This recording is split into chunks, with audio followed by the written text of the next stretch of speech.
నమస్తే అండి, నేను మీ దివ్యకను. వీడియోని లైక్ చేసి ఛానల్ని సబ్స్క్రైబ్ చేసుకోండి. రథసప్తమి పూజ గురించి, రథసప్తమి పూజ వలన మేము పొందిన గొప్ప లాభం గురించి కూడా చెప్తానండి.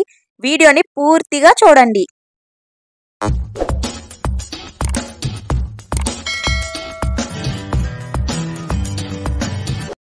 రథసప్తమి నాడు ఉదయాన్నే లేచి ఇల్లంతా శుభ్రం చేసి స్నానాలు ముగించుకున్న తర్వాత నేను పాలు పొంగించడానికి ఇలా సిద్ధం చేసుకుంటున్నానండి.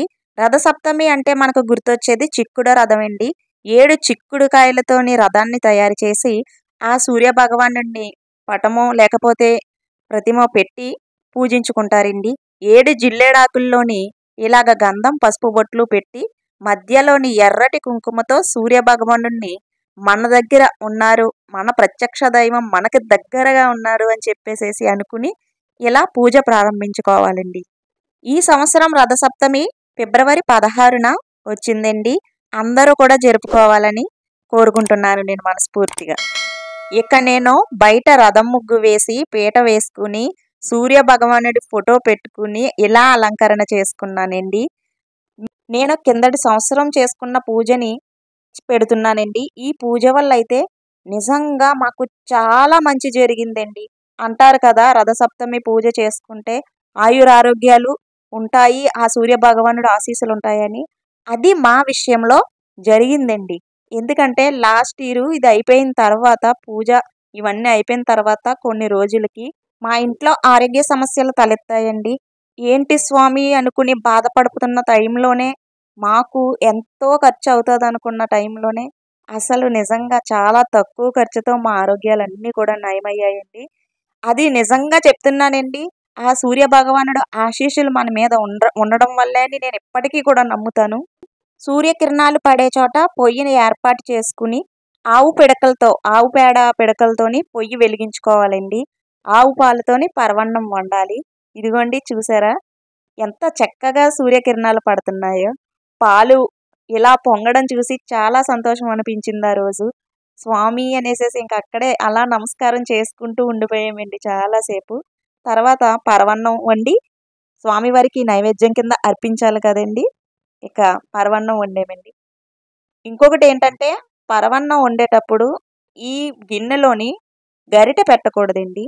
చెరుకు గడ ఉంటుంది కదా, దాన్ని మనం గరిటెగా భావించి బెల్లంతోనే మనం పరమన్నాన్ని వండుకోవాలండి. ఏమండి, కుదిరితే కంపల్సరీ ఈ పూజ చేసుకోండి. ఉదయాన్నే తెల్లవారుజామునే లేచి జిల్లేడు ఆకులు ఉంటాయి కదా, 7 జిల్లేడాకులు 7 రేగుపళ్ళు తీసుకుని తలపైన భుజాల మీద ఆ ఆకులు రేగుపళ్ళు ఉంచుకుని సూర్యదేవునికి నమస్కారం చేసుకుంటూ స్నానం చేయండి. నిజంగా చాలా ఆరోగ్యంగా ఉంటారు.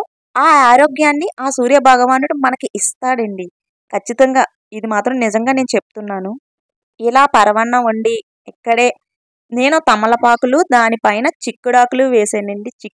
7 చిక్కుడాకులు తీసుకుని దానిపైన 7 రేగుపళ్ళు పెట్టాను. తర్వాత పరమన్నాన్ని నైవేద్యంగా ఒక్కొక్క ఆకులోని వేసి నైవేద్యంగా ఆ సూర్య భగవానుడికి సమర్పించామండి. ఈ రథసప్తమి వ్రతం పాటించిన వారికి జీవితంలోని అన్ని కష్టాలు తొలగిపోతాయండి. ఈ పూజా విధానాలన్నీ యూట్యూబ్లో ఇప్పుడు ప్రతి ఒక్కరూ చెప్తున్నారు కదండి. నందూరి గారు పూజా విధానం చెప్తున్నారండి, చాలా చాలా బాగుంటుంది. అలా యూట్యూబ్లో పెట్టుకుని మనం ఈ పూజను చేసుకోవచ్చండి. మంత్రాలు రాకపోయినా కూడా ఓం నమో సూర్య భగవాన నమః అనుకుంటూ చేసుకోవచ్చండి పూజని. కానీ ఈ అలంకరణ చూసినప్పటికీ మన మనసుకి ఎంతో హాయి, ఎంతో తృప్తి. స్వామి ఇంత అందంగా, ప్రత్యక్ష దైవం ఎంత అందంగా కనిపిస్తున్నావు స్వామి అనిపిస్తుందండి. ఇక ధూపదీప నైవేద్యాలతో ఆ స్వామివారిని మనం పూజించుకోవాలి. చివరిగా కొబ్బరికాయ కూడా కొట్టేసి నీరాజనం సమర్పించుకోవాలండి.